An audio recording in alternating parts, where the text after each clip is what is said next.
so that you can do it for other people. I can sit down with somebody in 10 or 15 minutes, give them a pretty good idea what their gifts are. I just see the world that way. I just see the church that way. And that's part of never using the word laity for the last 35 or so years, because I don't see lay people. I see Spirit-gifted saints.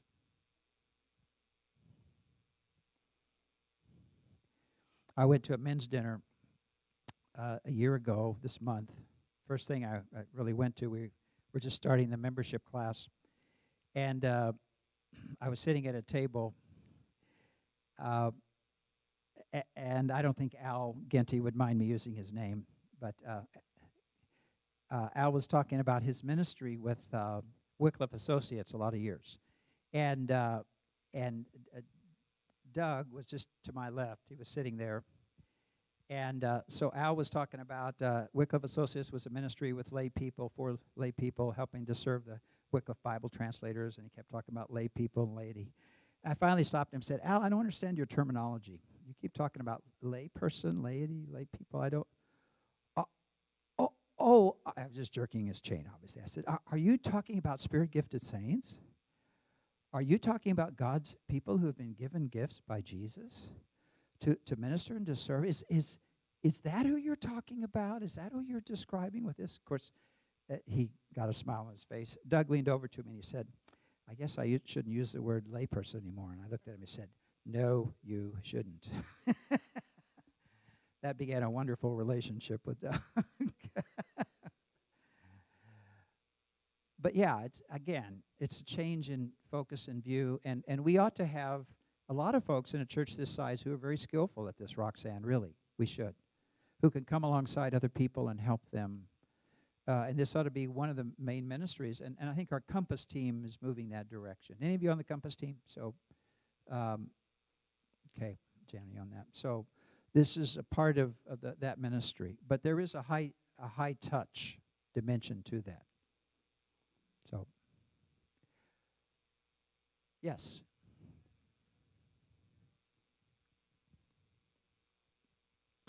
Okay, just on the test, is there a number between 0 and 18 that makes it a gift or not? No, it's a relative thing. And again, I've sat next to, I sat in between two elders one time in another church that were taking this. One of them thought he had all of the gifts. The other one thought he had none of the gifts. And so, you know, they both were kind of a piece of work in their own right. One of them thought he was Jesus, and the other one thought he was Judas, I guess. I don't know. So it is a relative thing, and I'd say the things that are the 2 or 3 things that you're highest in. Most saints have, that my experience, have 2 or 3 gifts, not 4, 5, or 6, but usually 2 or 3. And again, what's so interesting about it is the combination of the gifting as to how that kind of kicks you in a unique direction. For example, our daughter has kind of a prophetic sort of a gift. She's very cognitively oriented and how thoughts and ideas impact things, but she also has a gift of mercy.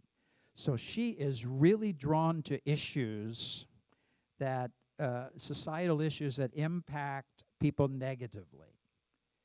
When those 2 things come together in her. Or someone, a guy in another church had the gift of giving, but he also had the gift of mercy, and so he loved to give to people that had, tremendous needs and financial crisis. So it gave a unique thrust to his gift. So it's a combination of the top 2 or 3 things, I think. And again, that's where folks talking to you and helping can.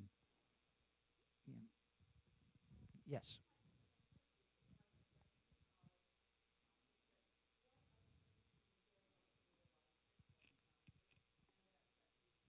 Yes. Yes. Right.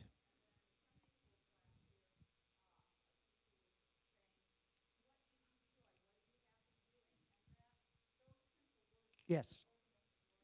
Absolutely. Again, it's career counselors or those Sunday school classes who say, what do you enjoy doing? See, how about this? Let's turn that on its head a little bit. How about, pardon? Yeah. How about if you start working with your children when they're young, 10, 12, 13 years old, and begin to give them feedback on what could be their spiritual gifts, don't you think that should help inform perhaps what you study in college, if you go to college, and that, or if the kind of jobs that you take? Shouldn't your spiritual gifts have some impact on that? Absolutely.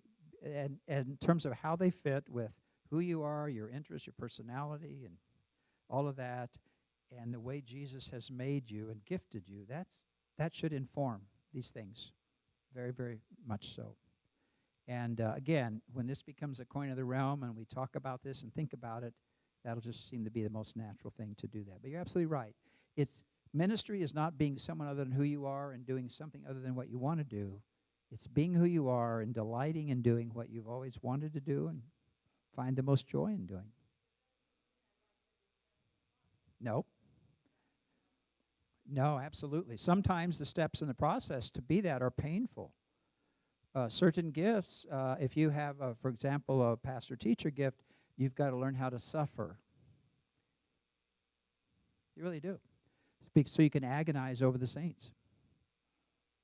Look what Jesus, he's the suffering servant, the great shepherd of the sheep. And the good shepherd who lays down his life for the sheep, that's a part of shepherding. And so you can't be a good pastor-teacher without learning about suffering on behalf of the saints or for the saints when they suffer too. So, well, we have used up our time. So great to be with you, and this is an exciting adventure, and I commend you for taking it, and blessings on you in that process.